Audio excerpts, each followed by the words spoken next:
Whitney Moore Young Jr. was an influential and significant American civil rights leader. He spent most of his career working to end employment discrimination in the United States. He also transformed the National Urban League from a very underdeveloped civil rights organization into one that fought with fortitude for equal access to economic opportunity.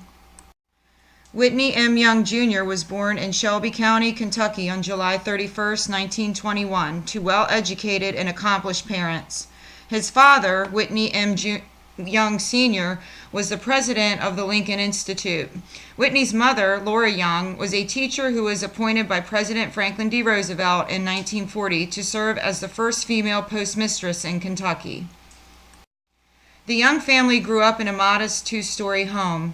Whitney M. Young Jr. enrolled in the Lincoln Institute at the age of 13, where he went on to become valedictorian of his graduating class. After his graduation, he enrolled in Kentucky State University, where he would pursue a Bachelor's of Science in Social Work.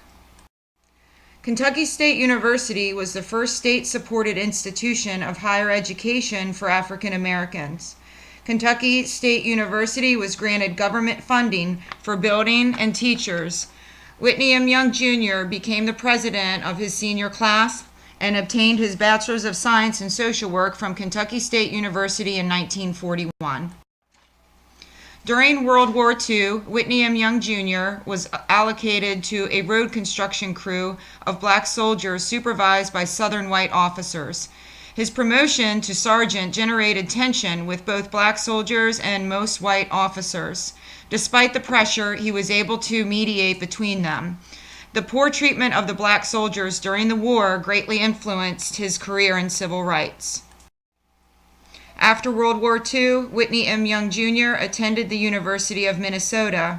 He earned a master's degree in social work in 1947 and began volunteering for the St. Paul's branch of the National Urban League. 2 years later, in the year 1949, he was promoted as the Industrial Relations Secretary for the St. Paul's branch. In 1950, Whitney M. Young Jr. became president of the National Urban League's Omaha, Nebraska division. During this leadership, the Omaha division tripled its number of paying members. Throughout his presidency at the Urban League from 1950 to 1954, he was a professor at both the University of Nebraska and Creighton University. In 1954, Whitney M. Young Jr. became the first dean of social work at Atlanta University. Whitney M. Young Jr. and his wife were the first blacks to join the United Liberal Church, where he would eventually join its board of trustees. His strong influence within the church played a role in the church boycotting segregated locations for church activities. Whitney M. Young joined the NAACP in 1960 and eventually became the state president. In 1961, at the age of 40, he became the executive director of the National Urban League.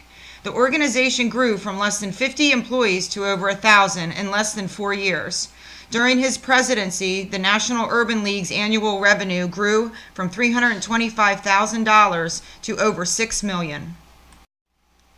Whitney M. Young Jr. catapulted the once meager National Urban League into the forefront of the civil rights movement.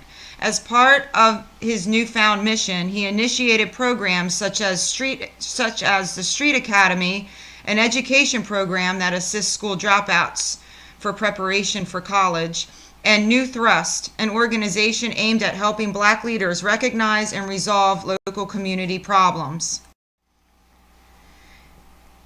Young expressed the mission of the Urban League best when he said, "Black is beautiful, when it is a slum kid studying to enter college, when it is a man learning new skills for a new job, or a slum mother battling to give her kids a chance for a better life.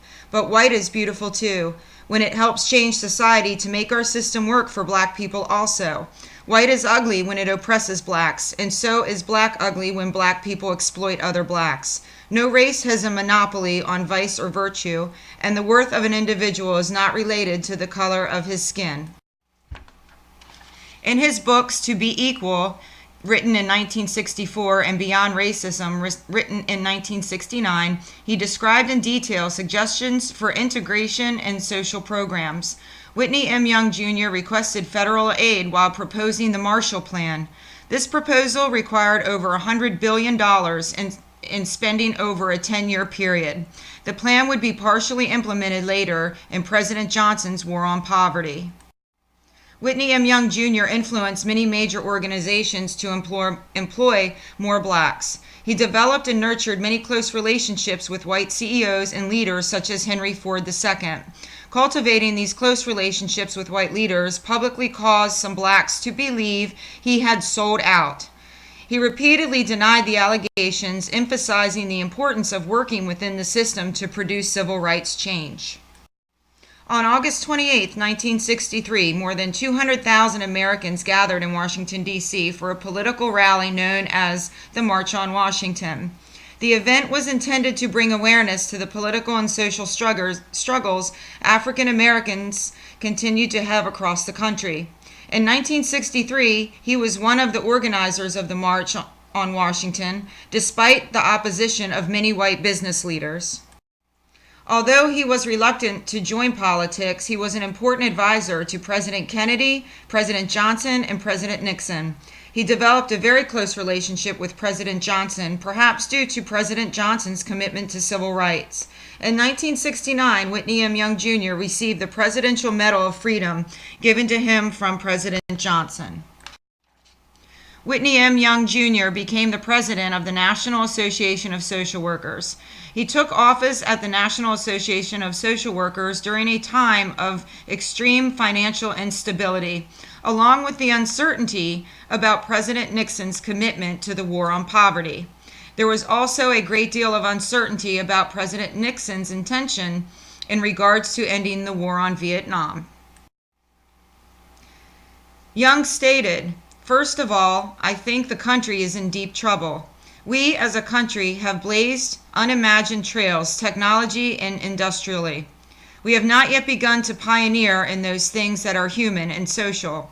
I think that social work is uniquely equipped to play a major role in the social and human renaissance of our society, which will, if successful, lead to its survival, and if it is unsuccessful, will lead to its justifiable death." Whitney M. Young Jr. spent his time at the National Association of Social Workers safeguarding the profession of social work from the social struggles it was facing at the time. He remained focused on addressing social welfare change through reducing poverty, integration, and supporting the end of the Vietnam War.